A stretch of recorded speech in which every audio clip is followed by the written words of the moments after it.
Hey guys, so tuning back in. The turkey is all clean, all seasoned. I'm putting aluminum foil on. I'm gonna go put it in the refrigerator. Later on, I'm going to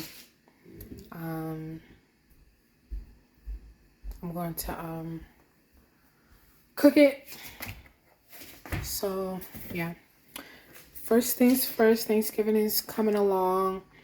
I use butter, pepper, parsley, seasoned salt, onion powder, garlic salt, Creole season, Goya season. I put a little chicken broth in there, a little extra, some butter. I cleaned it well. And I'm going to get my aluminum foil, put the aluminum foil on and show you guys. Well, actually, I'm done for the day, honestly. I was thinking if I should make this other little small turkey, but I don't know. We'll see.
Hey guys, so I forgot to record the rest of the day. Basically, we set up the table, we ate, we watched movies, and we enjoyed ourselves, me, my daughters, and my fiance. So that's really it. I hope you guys enjoyed you guys' Thanksgiving. I literally forgot to record the rest of the day. Honestly, I also did take a nap, to be honest. And then I finished cooking. So thank you guys for watching and make sure you subscribe.